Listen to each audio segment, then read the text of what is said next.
السلام علیکم ورحمۃ اللہ تعالی وبرکاتہ۔ شروع اللہ تبارک و تعالیٰ کے نام سے جو بڑی مہربان اور نہایت رحم کرنے والے ہیں، اور درود و سلام آقا دو جہان صلی اللہ علیہ وآلہ وسلم پر اور ان کے آل پر۔ ناظرین اکرام، ہفتہ بھر کی جو بھی میں تعلیم حاصل کرتا ہوں، میری کوشش ہوتی ہے کہ میں آپ تک پہنچاؤں، اور اس کا ایک ٹائم ٹیبل رکھا ہوا ہے، یعنی ہر جمعہ کی نماز کے بعد میں سب سے پہلے فیس بک پہ لائیو، اور اس کے بعد ٹک ٹاک پہ، پھر انسٹاگرام پہ ترتیب وار جو بھی ٹائم ملتا ہے چند منٹوں کے لیے آپ کے سامنے مخاطب رہتا ہوں، اور دعا ہے کہ اللہ تبارک و تعالی ہم پر اپنا رحم اور کرم فرماوے، ہمیں قرآن مجید فرقان حمید کے اوپر پورا پیرا عمل ہونے کی توفیق عطا فرمائے، اور اس سے مستفید ہونے کی توفیق عطا فرمائے۔ آج ہماری تعلیم تھی شراب نوشی اور جوا کے اوپر۔ آخر الزمان حضرت محمد صلی اللہ علیہ وآلہ وسلم جب مدینہ تشریف لے گئے تو اس وقت مدینہ کے جو لوگ تھے ان کا زیادہ تر کاروبار جوا اور شراب کا تھا۔ کچھ جوا کھیلتے تھے، کچھ دوسروں کو پیسے دے کر انہیں کھلاتے تھے، اور اس کا جو بھی منافع ہوتا تھا اس سے وہ اپنی زندگی کی گزر بسر کرتے تھے۔ یاد رکھیے گا، اللہ تبارک و تعالی نے 3 مرتبہ شراب اور جوئے سے منع فرمایا۔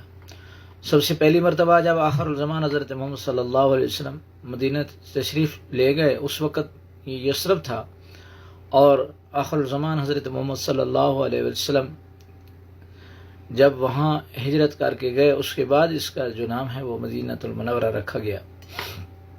تو جب مدینہ المنورہ پہنچے اور وہاں کے جو لوگ تھے ان کا جب کاروبار یہ دیکھا، پریشان ہوئے، تو اس وقت فوراً سورہ المائدہ میں اللہ تبارک و تعالی نے وحی کے ذریعے آیات بھیجی۔ قرآن مجید فرقان حمید کی آیات نمبر سورہ المائدہ آیات نمبر 91-92 میں اللہ تبارک و تعالی فرماتے ہیں کہ بے شک اے لوگوں، جو یہ کام آپ کرتے ہو اس میں آپ کو تھوڑا بہت دنیاوی فائدہ ہے، لیکن زندگی کے بعد، دنیا کے بعد آپ کے لیے خسارہ ہے، اور آپ گھاٹے والے سودے کی طرف نہ جاؤ، یعنی کہ دنیا کی عارضی کمائی کے لیے یا عارضی منافع بخشی کے لیے اپنی آخرت برباد نہ کرو۔ پھر دوبارہ اللہ تبارک و تعالی نے منع فرمایا۔ ایک صحابی نماز پڑھا رہے تھے، تو اس کی قرات کے اندر آیات جو تھی وہ اس نمبر وار سے آگے پیچھے ہو گئی، آیات آگے کی پیچھے ہو گئی، پیچھے سے آگے ہو گئی، تو اس آیات کی گڑبڑ کی وجہ سے اس کی پوری قرات جو ہے وہ غلط ہو گئی، یعنی آگے کی آیات کو پیچھے کر دیا اور پیچھے کی آیات کو آگے کر دیا۔ تو جب نماز ختم ہوئی تو لوگوں نے معلوم کیا کہ کیا وجہ بنی، تو وجہ یہ بنی تھی کہ وہ شراب کی حالت میں تھا۔ پھر فوراً اللہ تبارک و تعالی نے وحی کے ذریعے نبی کریم صلی اللہ علیہ وسلم کو مخاطب کر کے فرمایا سورہ البقرہ میں آیت نمبر 219-20 کے اندر کہ اے نبی، انہیں قید ہو کہ وہ نماز کے قریب بھی نہ جائیں جب وہ نشے کی حالت میں ہوں، حتیٰ کہ جب تک وہ نشہ نہ اتر جائے۔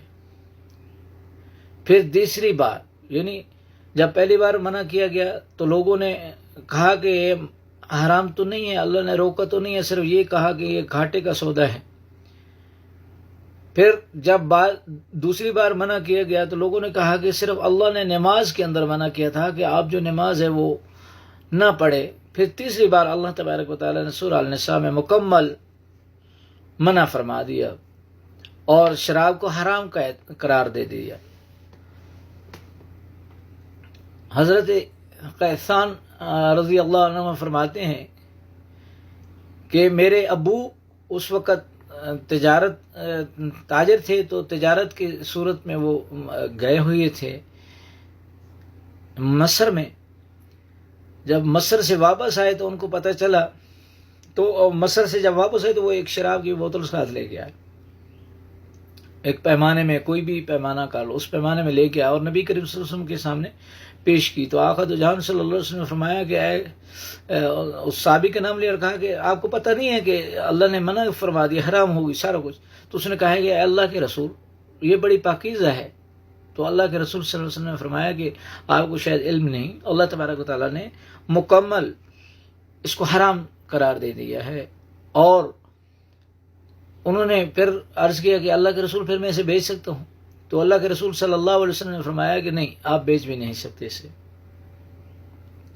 یعنی اس کی کمائی بھی حرام ہے اور یہ چیز بھی حرام ہے، اور یہ برائیوں کی بےحیائیوں کی جڑ ہے، یہ نقصان دینے والی ہے، یہ انسان کے اندر بغض اور غیبت پیدا کرنے والی ہے.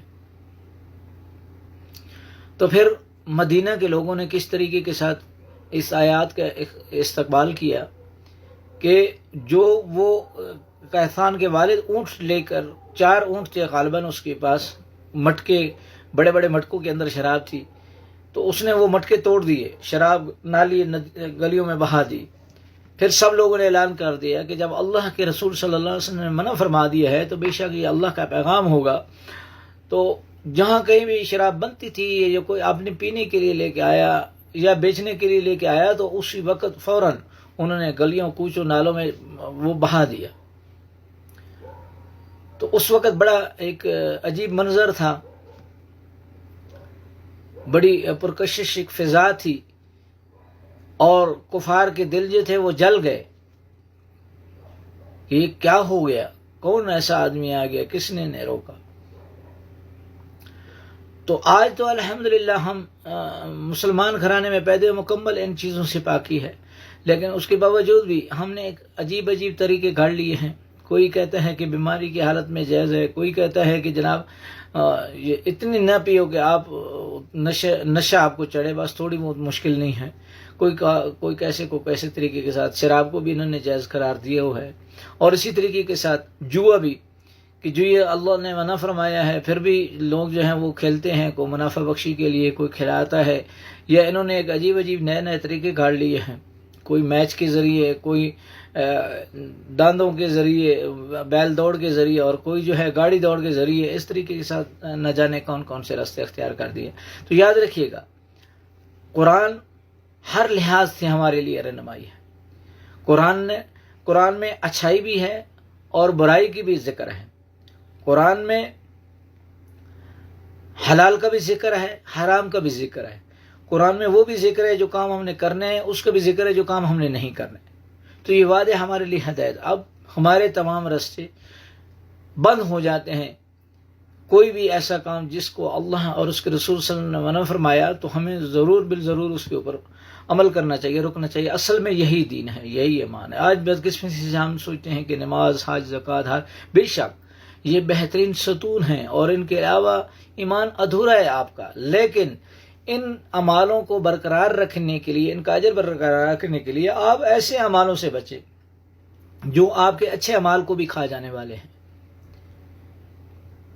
تو خدا را اس شراب سے، جوئے سے اور ایسے کوئی بھی ایسے نکارے کاموں سے بچیں جس سے اللہ تبارک و تعالیٰ نے سخت منع فرمایا اور نبی کریم صلی اللہ علیہ وسلم نے ناپسند فرمائے.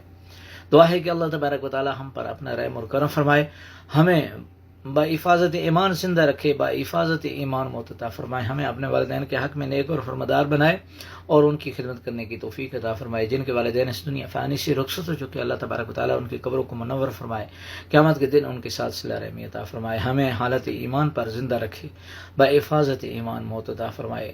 اس حالات میں، موجودہ حالات میں فلسطین کہ مسلمان کافی پریشان ہیں، سب ان کے لیے دعا کریں کہ اللہ تبارک و تعالیٰ فلسطین کے مسلمانوں پر، کشمیر کے مسلمانوں پر اپنا خصوصی رحم اور کرم فرمائے. اور یہ اس کی زمین ہے، رب العزت ہم سے بہتر جانتے ہیں کہ اس کے بندے کہاں اور کس پریشان حالت میں ہیں.